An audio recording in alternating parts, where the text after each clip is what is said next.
have to tell you, I woke up this morning and I saw the news and I got sick to my stomach. I got a little sick and I was angry also that this is continuing to go on and plague us. There's no end in sight what's going on in this world. Did you have a similar reaction? We always get a phone call from the news division if there's any sort of breaking news. I got a phone call around 4 o'clock this morning. I knew something was wrong. But the scary thing is here, it's not so much about these lone wolf attacks anymore.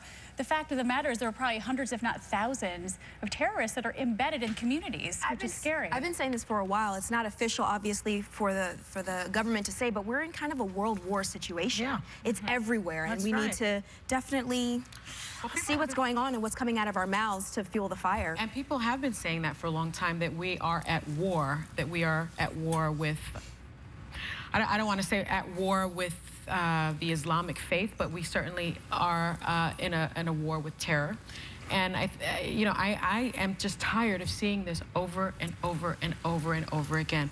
When does it end? And what do we do about it? When does it end? When evil is no longer amongst us, but the fact of the matter is it's always going to be a battle between good and evil, and as long as evil is in this world, you know, the world is more complicated than just good and evil, I think. It's very complicated. It is complicated. It's got to do with a lot of different things. But when you reduce it down, it's good versus evil, is it not? But when does it come down to, aren't we all on this planet together? And when are we going to realize that this planet isn't going to house us forever? We have to live here together. Well, that's something else. But no, that's, to me, no matter how old you get, you should remember that fact. If you have a problem, let's flush it out in a different way than killing mass people. Except that when you're suicidal, you don't care about that. And that's the problem. You have people who are willing to kill themselves. It's very difficult to fight that. And they're willing to die for their beliefs, with their whatever their cause they think. So, you know, you can't, no one can It's an impossible enemy. And they lack courage. That's well, this is what they have a lot of courage to them. This is what the front runner of the Republican Party had to say, Donald Trump. Watch.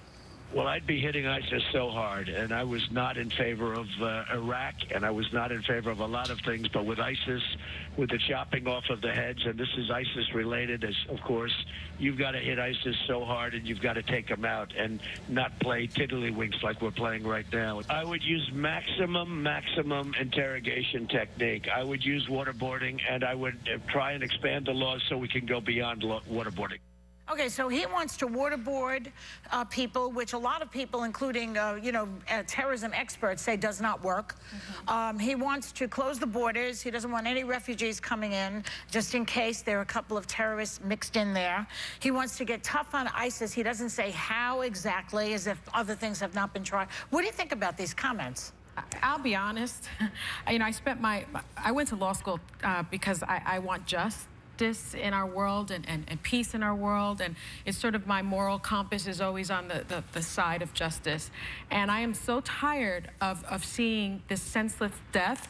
I thought Donald Trump sounded really reasonable today. My law enforcement background kicked in. Like what? Isn't that crazy? Because we need to be forceful. We can't have these muted responses to terror. What's an example of a muted expression? Well, I think that... Would it be what Hillary said? I think Hillary Clinton came out with what seemed to be a very muted response. And let me also say this about Donald Trump. You know, we trash him often here.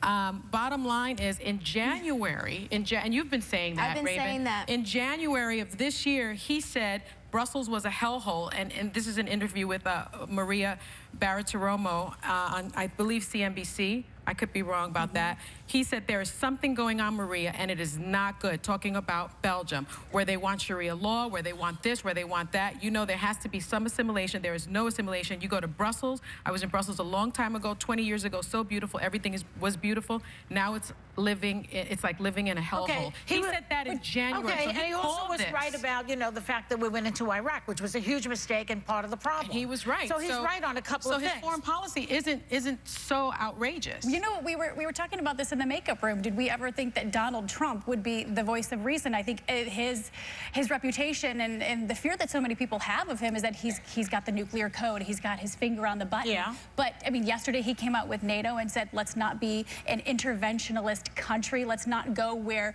we can't fight these battles. Let's actually fix the problems here at home. Today he says this, we don't need to send troops over there. He actually sounds a little bit like a voice of reason. I can't believe I'm feeling this way, but he seems reasonable today. Let me tell you, because you know me, I've been trying to like watch it. I'm not a very big fan. And I look at it and I go, you know what? He didn't understand I'm going to use the word verbiage. I don't know if it's a real word. Verbiage. Verbiage? Verbiage. He uses the verbiage that you use when you close the door to your house and you say it with your family. Yeah. You don't say those things outside of the door, and that's what got everybody in an uproar. He always had his points that people, the millions of people that are voting for him right now, or wanting him to be the forerunner, you know what I mean? You know what I'm trying to say, front runner. He's the front runner. They understood that. They weeded through the problems that we were having with him, which was the crassness, because we're not used to that as a politician and seeing our presidents talk that way. And that's why. He doesn't seem to understand also the fact that Muslims in this country are assimilated tremendously. A lot of them will be the ones to snitch on the bad guys, right? And yet he alienates and exacerbates the problems when he talks against Muslims. Well, I really think that's a huge error that he's making. But Joy, a lot of people do that in our community as America. They'll just label one black person and then say the whole community is crazy. Or they'll say, and you know, that's label just as one. bad. So what's your point? My it's point just is as that bad. he's a reflection of what happens sometimes. Well, I don't want him as president in that sense. I'm just saying that's what people do. We put stereotypes on a whole type of people. It's different if your neighbor talks like that. It's But different when he's running the country. I think a situation yeah.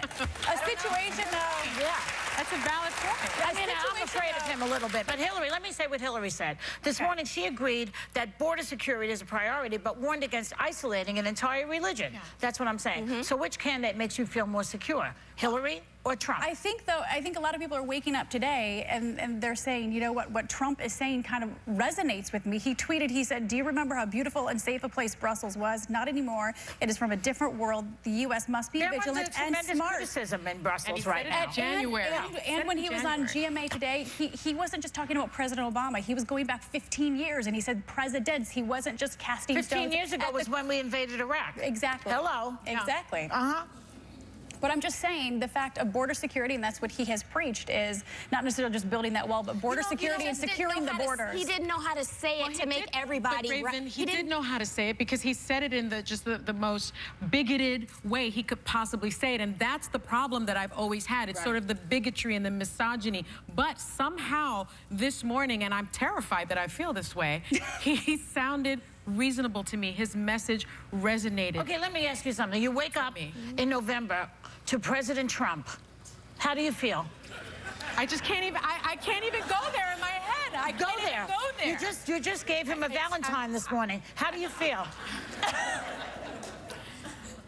Will you be able to live with yourself, Sonny?